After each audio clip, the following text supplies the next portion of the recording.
அத்தியாயம் 13. பிரியம்வதாவின் முகத்தை பார்த்த கலைவாணி மீண்டும் குரலை உயர்த்தாமல் பொறுமையாக மகளிடம் பேசினாள். பிரியா, விநாயக் கெட்டவரா இருப்பார்னு நானும் நம்பலை. ஆனால் அவர் கிட்ட எதுவோ சரியில்லை. ஐஸ்வர்யா சொல்றது மாதிரி அவரை விட்டு தள்ளி இருக்கிறது தான் நல்லதுன்னு நானும் நினைக்கிறேன். அந்த விநாயக் பத்தி நமக்கு எதுக்கு கவலை அத்தை? அவர் எப்படியோ போகட்டும். நாம பிரியம்வதா பத்தி தான் யோசிக்கணும். உங்க கிட்ட ஒரு முக்கியமான விஷயம் பேசணும்னு இருந்தேன். என்னோட பெரியப்பா மகன் ஸ்ரீனிவாஸ்னு ஒருத்தர் இருக்கார். பெரிய கம்பெனி வச்சிருக்கார். நானும் ராகுலும் எடுத்துக்கிட்ட ஒரு போட்டோல பிரியம்வதாவை பார்த்து அவருக்கு ரொம்ப பிடிச்சு போச்சு. உங்க கிட்ட பேச ஆசைப்படுறார். இங்கே வர சொல்லட்டுமா? நீங்க அவரை பார்த்து பேசின மாதிரியும் இருக்கும். அவரும் பிரியம்வதாவும் சந்திச்ச மாதிரியும் இருக்கும். ஐஸ்வர்யா அமைதியான குரலில் கலைவாணியிடம் பவ்யமாக சொன்னாள். இங்கே பாருங்க, உங்க வேலையை மட்டும் பாருங்க. என்னை பத்தி நீங்க கவலைப்பட வேண்டாம். பிரியம்வதா ஐஸ்வர்யாவை மிரட்டுவது போல விரலை நீட்டி பேசினாள். பிரியா, என்ன ஆச்சு உனக்கு? எதுக்கு ஐஸ்வர்யா கிட்ட இப்படி நடந்துக்கிற? அவ சொல்றதுல என்ன தப்பு இருக்கு? உனக்கு சீக்கிரம் கல்யாணம் செய்யணும்னு நானும் யோசிச்சிருக்கேன். கலைவாணி மீண்டும் மகளை அடக்கினாள். பின் ஐஸ்வர்யாவிடம், நீ உன் அண்ணன் கிட்ட பேசி இங்கே வரச் சொல்லு ஐஸ்வர்யா என்று வருங்கால மருமகளுக்கு அனுமதியும் கொடுத்தாள்.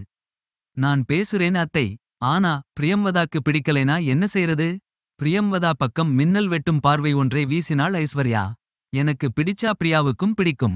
நான் அவகிட்ட பேசிக்கிறேன். நீ உன் அண்ணன் கிட்ட சொல்லு என்றாள் கலைவாணி. சரி அத்தை.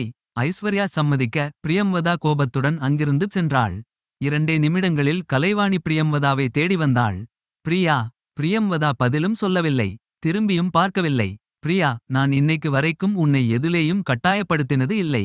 ஆனால் அந்த விநாயக் விட்டு நீ தள்ளி இருக்கிறது நல்லதுன்னு எனக்கும் தோணுது. பிரியம்வதாவால் இப்போது அமைதியாக இருக்க முடியவில்லை. என்னம்மா, நீங்களும் இப்படி பேசுறீங்க? அவர்கிட்ட நீங்க பேசியிருக்கீங்களே. விநாயக் இதெல்லாம் செய்ய மாட்டாரும்மா. சரி, நீ சொல்றது உண்மைன்னே இருக்கட்டும். இப்படி எப்போ என்னன்னு கேள்வி இல்லாம காணாம போறவரை என்னன்னு சொல்றது? அவருக்கு மனநோய் ஏதாவது இருக்கோ என்னவோ? அதெல்லாம் இல்லைம்மா. இல்லாம இருந்தா நல்லதுதான் பிரியா. அதுக்காக நீ ராகுல் கல்யாணம் செய்துக்க போறவக்கிட்ட இந்த மாதிரி மரியாதை இல்லாம பேசுறது சரியில்லை. கலைவாணி சொல்ல வந்ததை சொல்லி விட்டு சென்ற பிறகும் அவருக்கு மனநோய் ஏதாவது இருக்கோ என்னவோ என்று அவள் கேட்ட கேள்வி பிரியம்வதாவின் மனதுக்குள் எதிரொலித்துக் கொண்டே இருந்தது.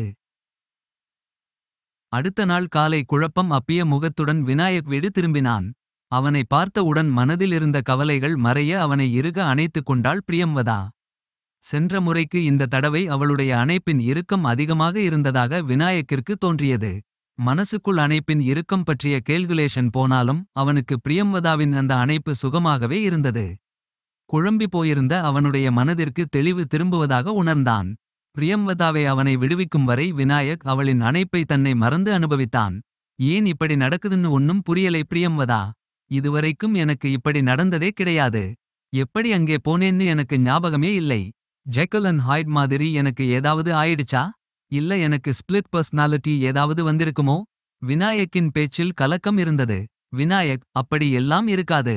நாம ஒரு நல்ல சைக்கியாட்ரிஸ்ட் பார்த்து கன்சல்ட் செய்வோம். இந்த தடவையாவது வேண்டாம்னு சொல்லாதே. என் பேச்சைக் கேளு என்றாள் பிரியம்வதா. இல்லை பிரியு, வேண்டாம்.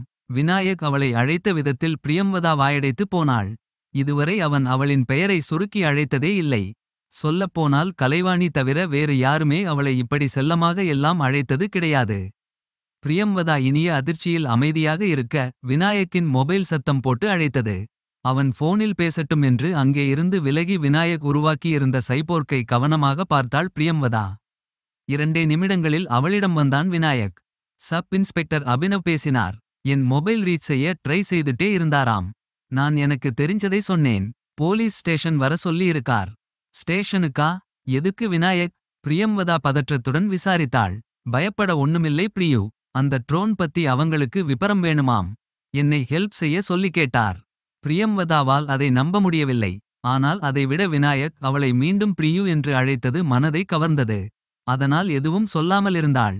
அரை மணி நேரத்துல ஸ்டேஷன் வரேன்னு சொல்லியிருக்கேன் பிரியு. நான் குளிச்சுட்டு கிளம்புறேன். நீ பத்திரமா இரு. 1 ஹவர்ல வந்துருவேன்னு நினைக்கிறேன். 1 மணி நேரம் என்று சொல்லி சென்ற விநாயக் போலீஸ் ஸ்டேஷனிலிருந்து திரும்ப அரை நாளுக்கும் மேலே ஆனது. திரும்பி வந்தவன் சில நிமிடங்களில் பிரியம்வதாவை தேடி கையில் சில பேப்பர்களுடன் வந்தான். நல்ல வேளையாக அப்போது வீட்டில் ராகுலும் ஐஸ்வர்யாவும் இல்லை. கலைவாணியும் பிரியம்வதாவும் மட்டும் இருந்தார்கள். பிரியு, இதுல சைன் போடு என்றான் விநாயக். சைனா. எதுக்கு விநாயக்? பிரியம்வதா புரிந்து கொள்ள முடியாமல் கேட்டாள். என்னோட கண்டுபிடிப்புகள் பேடன்ஸ் எல்லாம் எனக்கு அப்புறம் உனக்கு தான்னு லீகலா ஃபைல் செய்ய போறேன். அதுக்கு தான் சைன் போட சொல்றேன். பிரியம்வதா அவன் சொன்னதை கேட்டு அதிர்ந்து போனாள். விநாயக் தொடர்ந்து பேசிக்கொண்டே போனான். அம்மா இருக்காங்க. அம்மாவை சாட்சியா கையெழுத்து போட சொல்லலாம். எனக்கு ஏதாவது ஆனா என்னுடையதுன்னு நான் வச்சிருக்க எல்லாத்தையும் என்ன செய்யறதுன்னு நீ தான் யோசிச்சு முடிவு செய்யணும். என் அளவுக்கு நீ மட்டும் தான் அதை எல்லாம் நல்ல விதமா பார்த்துப்பேன்னு எனக்கு நம்பிக்கை இருக்கு. எனக்காக இதுல சைன் போடு பிரியு. விநாயக். இது எல்லாம் இப்போ எதுக்கு?